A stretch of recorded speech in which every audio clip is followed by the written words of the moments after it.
Hello everyone, welcome back to the channel. My name is Calli Silversmith, and you're watching the Advent of Waveheart's Worldbuilding series, a science fiction project where I attempt to chronicle a region of space known as Surtur's Wake, one planet at a time. In the first episode of the series, we ended at the verge of a rapid diversification of life within the Waveheart spheres. In today's episode, we'll be expanding more on that particular point in time, but we'll also be seeing some of the events that took place during the expeditions of the Arjhan ecologist Kyhan and his crew of fellow explorers.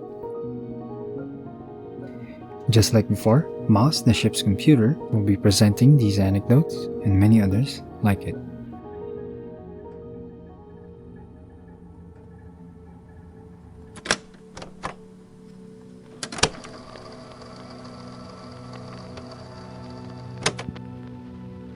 Following a brief welcoming ceremony performed between the Phaselander crew and their hosts, the Karakoa, the team quickly departed from the landing site to explore the various locales of the Greater Sphere.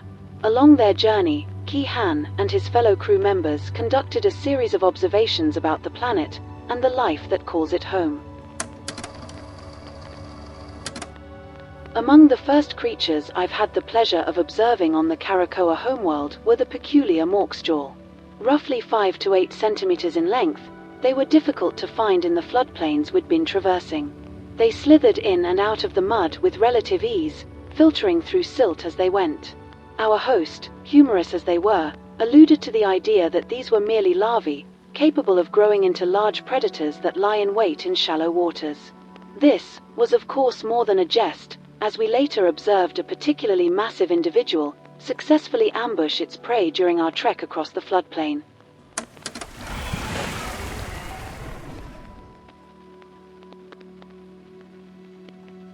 Kyhan later discovered that the lifestyle of the larval Morksjal would serve as a living analogue to the earliest forms of animal life, a discovery that he personally made in one of the most striking locations they had visited during the expedition, a region known for its flattened landscape and fallen spires. The spires, truly one of the most impressive sights found within our spheres. The sheer intensity of witnessing a living organism reach far above the clouds is comparable to none. Greater still is when we realize that each spire is merely a part of a singular life form. It's no wonder then that the imagery of the spires echoed throughout our history. From the tales of the first Taryizu and the legend of their distant shore, through our very name as the Arjhan, beings of the worldly entity. Given such a deified stature, however, it's easy to forget that the entity is as much a subject to change as any of us. Through cycles known as Spire events, the entity and the ecosystems supported by its presence undergo a series of resource fluctuations that at their most severe, turn into cascading extinction events, the effects of which can be seen all across the spheres, shaping every single species known to us, including those found on Ilan and Bahar. The Dagau landmass is the prime example of this process. Being the oldest overgrowth known to date, it has experienced the most fluctuations out of any other region in the sphere, potentially making it the earliest site of what would have been the entity's first growth cluster. It's here that we found the most ancient of the fallen spires. Easily mistaken for plateaus, they are in truth the base of spires that had collapsed under their own weight, weathered and eroded over the course of millions of years. As we neared the foot of the fallen spire, the dense canopy of the overgrowth gradually dissipated. The ground that had been a solid mesh of roots and filaments turned flat and hollow, with gaps that grew more cavernous the further we went. Along the hollowed spaces were pools of water, filled with a number of Cetrotia colonies that made the most of the scarce nutrients left in the region, bringing to mind the lifestyle of their kin that thrive in the harshest places of Ilan. After passing through the outer walls of the fallen spire, we stumbled upon something we did not expect. A path, marked by irregularly placed stone, barely visible, but a path nonetheless. It trailed through the eroded roots and branches of the spire, revealing ruined structures made from a mixture of Cetrotia carapace and clay. It became apparent that this was a settlement, built long after the spire had died. At the far end of the ruined city stood towers adorned with a type of material seldom seen even by the Karakoa. At their base, were remarkable samples that had been carved and polished into perfect hemispheres. What truly fascinated me, however, is what laid hidden inside one of the sculptures. At a glance, it seemed only an impurity within an otherwise flawless material, but as I peered closer through its semi-translucent bands, a familiar shape emerged. A small creature, suspended in time, bearing a strong resemblance to the larval stages of the predatory Morksjal. We soon discovered that this material was the mineralized fluid of the entity. Sourced from a seemingly bottomless chasm beyond the ruin, the undisturbed minerals held even more fossilized specimens, and entire sections of ancient habitats.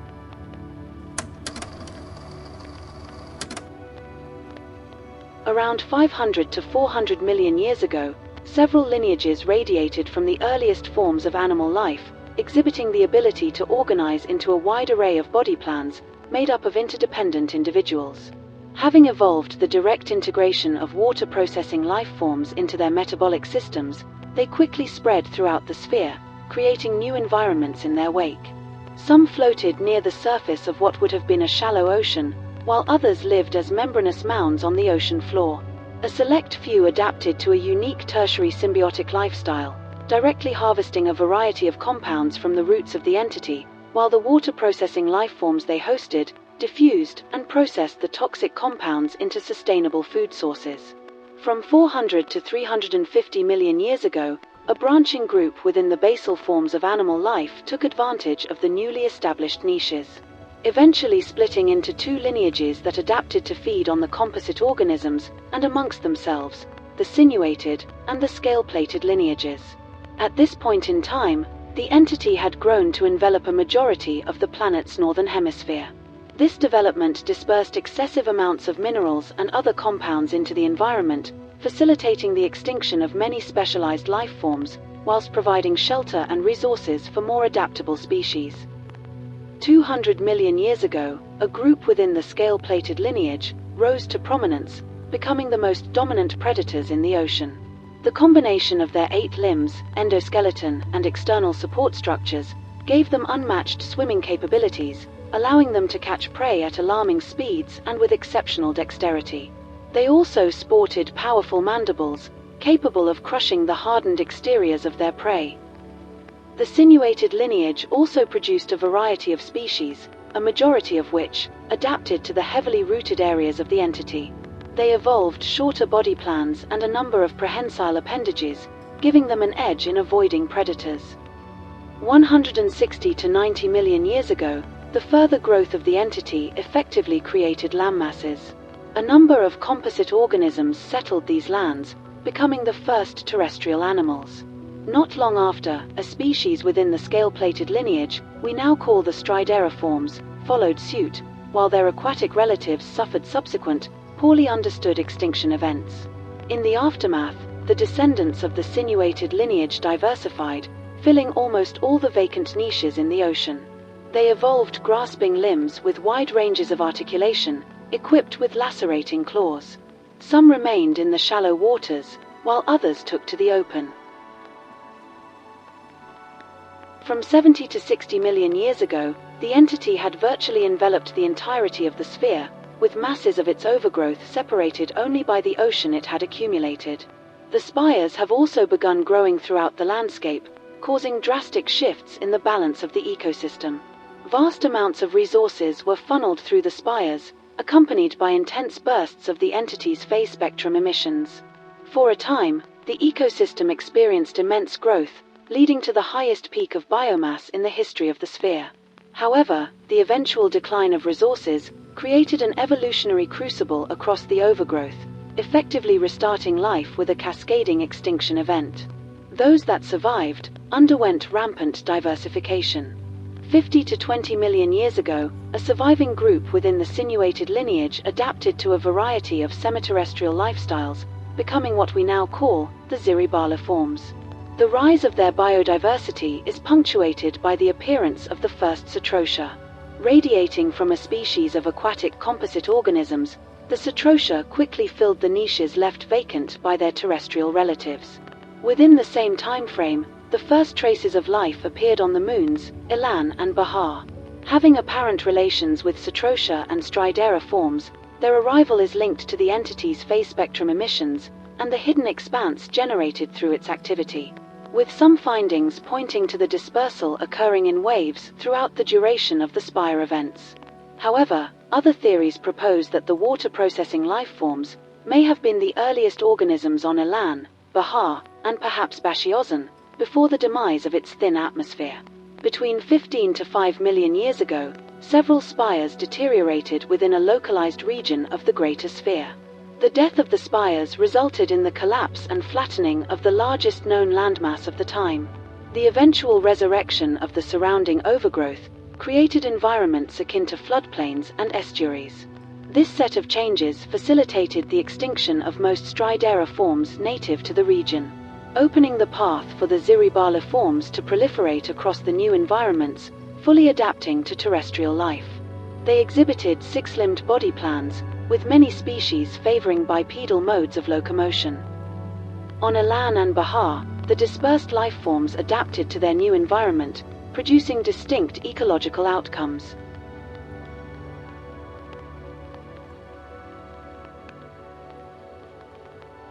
Five to 1.5 million years ago, the greater sphere. The continued activity of the spires created another evolutionary crucible.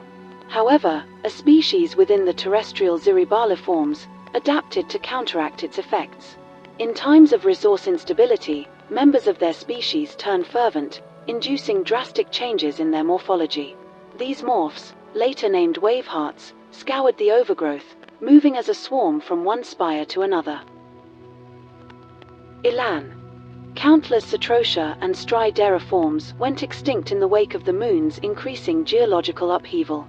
Precipitated by a shift in the gravitational resonance of the spheres, the resulting tidal forces triggered massive volcanic eruptions. As skies darkened with ash, entire ecosystems burned beneath blazing lava flows, while immense quantities of toxic gas poisoned the air. This violent cycle persisted for 300,000 years, rendering the surface inhospitable for nearly 3 million. As life recovered, cone-like structures began appearing along the equatorial regions of Ilan. These were the habitats of the subterranean Amaijo, formed and fortified with the carapace lining of Cetrotia. Having evolved from a commune of burrowing Stridera-forms, they survived the devastation through accessing underground caverns and lakes that hosted a plethora of periodically occurring Cetrotia colonies. Whether this development was a conscious act or simple happenstance is unknown to us. Their commune flourished and expanded throughout the caverns, creating a network of subterranean citadels. Bashiozhen. It's believed that Bashiozhen maintained a thin atmosphere at this point in time, and may have also supported a simple ecosystem comprised of microscopic water-processing lifeforms. However, it too suffered the effects of the resonance shifts, leading to the loss of its thin atmosphere and any life that may have existed on the Moon. Bahar. Due to an abundance of natural resources and a range of suitable environments, life on the Moon reached a level of biodiversity that rivaled the ecosystems of the overgrowth. Although highly debated, many believe that Bahar was formerly a planet, captured by the greater sphere during its approach towards the star several 100 million years ago. Among the most successful animals on Bahar were the durophagic Stridera forms. With a diet consisting of heavily armored animal remains, they had near limitless sources of food. This diverse lineage gave rise to the fabled Aetu. Specializing on the carapace and bones of various megafaunal species, they flourished and spread throughout the continents of Bahar, further diversifying over the course of millions of years. By 1.5 million years ago, the Aetu had reached a high level of organization, unseen even to this day, bringing to heel the formidable wilderness of Bahar. This stability, however, did not last for more than a few thousand years, for an arbiter of change brought about the devastation of the Moon's flourishing ecosystem.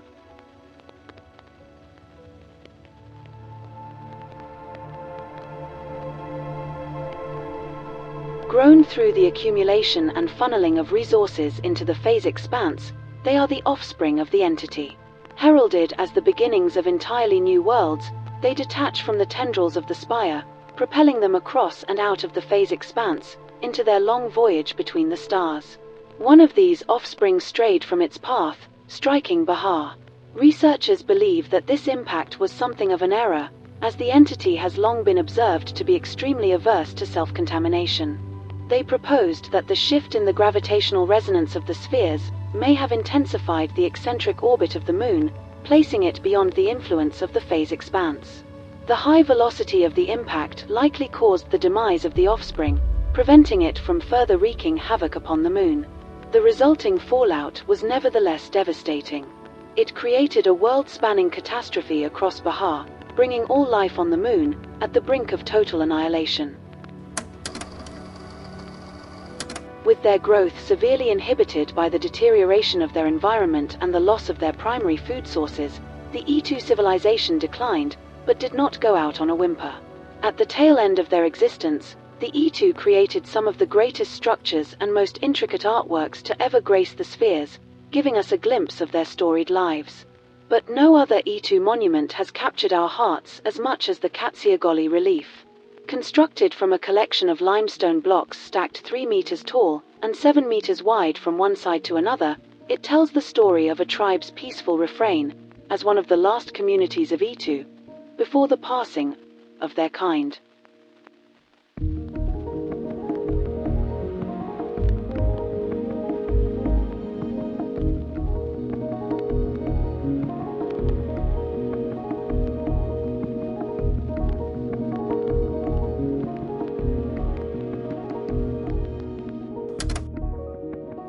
Thank you so much for watching. If you enjoyed this episode and you want to see more, consider subscribing to the channel. You can also support me on Patreon, where I post a lot of lore and art that go beyond the contents of these episodes. From specific lore entries, complete illustrations, concept sketches, and the occasional animation. There's also an illustrated document which details the 6 billion year timeline of Waveheart, all the way up to the present. So if you're interested in all of that, you can visit the Waveheart Patreon page. Anyway, thank you again for watching. I wish you all a good day, and see you in the next episode. Calli out.